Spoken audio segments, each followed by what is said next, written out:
So Jimmy, talk a little about your grandfather. What are some of the memories you have of him? I think one of the biggest memories I have of Grandpa is that he was such an active individual, and he had lost his leg to gangrene due to diabetes. And I remember when I was a boy, I'd go over there. I always asked my dad. I go, Dad, and Grandpa would tear the porch up and put it back together. It was a wood porch, and it was wood boards, like 2x6s or whatever. And Grandpa would go out there if he didn't have nothing to do. He'd take the boards up, take the whole porch off, and then go back and flip them over and put the boards back down again. He did that he probably did that once a month. I remember that distinctly. And then I remember when he got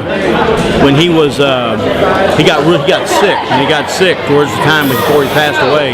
I think I remember this distinctly because whenever I'd come over there, he'd always swing his crutch at me. He was on crutches. He'd always swing his crutch at me because we'd be coming up the stairs and he'd say, get out of here, get out of here. And he'd swing his crutch at me. I'd go back and ask my dad. I said, Dad, why is Grandpa so damn mean? I didn't say damn, of course, he said, well, he said, your grandfather's got a way about him. But towards the end, when I think he knew, this is my opinion, because I was around him a lot, because we lived down the road from him, that he was when he was getting ready to pass away, he became a lot more gentler, I guess more at peace with himself, because I mean, I'm sure being sick the way he was and not having a leg kind of angered him a little bit, because I always heard that he was an active kind of guy. My whole life, from the time I was born to the time he passed away, I always knew him with just one leg and on crutches. So, but he was when we'd have a conversation, he would just ask, "How you doing? How's your father?" Blah blah, just the basic stuff. And I guess the one thing I have to say about Grandpa was that he never was, I guess, what's the word? How do I want to put this? Because we as grandfathers today are different. He wasn't real demonstrative. He wasn't real loving, you know. You just knew he loved you. And you were his grandson, and I was one of his son's oldest children. So, but I guess that's about it, really. I mean, and he was. I did not realize what kind of person he was till after I got older, and you don't really realize that until you become a man, you have a family of your own.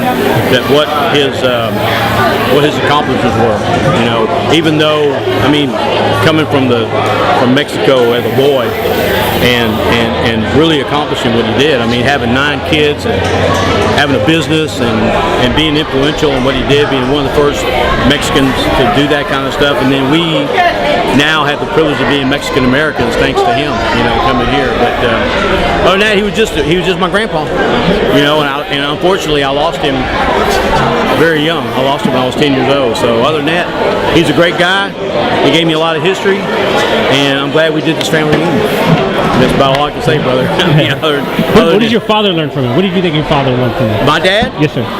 My father taught me what the meaning of being a man was, what the meaning of being responsible, to take care of your responsibilities, that he always tried to guide me in the right direction. Not that I always listened to him, unfortunately, like most children do. But from my dad, I learned to be a man, to be responsible, to look at my responsibilities, to make sure that my family was always taken care of. And that's the one thing I remember about Dad. My father used to work 2 or 3 jobs so we could have a house and have things. And my baby sister Tessa has cerebral palsy, so she was quite expensive in the process of raising her. Dad, she had to have braces and special doctors, and my father always made sure she took care of it. I mean, he worked for the post office during the day and come home at night, eat, or in the afternoon he would eat. He'd go to work at 5, he'd get off at 2, and he'd come home and eat lunch, supper, or eat an early dinner, and then he'd leave again. He'd either work for Grant's or Bain Electric or Sears, and he was a TV repairman, and that's what he did for a second job. He'd work till 9, 10 o'clock every night, 6 days a week. The only time we took off was Sunday. We went to church went to mass on Sundays, and then we either went to the movies or went to Prince's Hamburgers during the summertime and got root beer and hamburgers, or we just went to the park, or we went to Granny's house, went to my grandpa and grandma's house. But But my father was a good role model for all of us. I think all my uncles and my dad were great role models. They taught us a lot. They were the greatest generation alive because that's where they came from.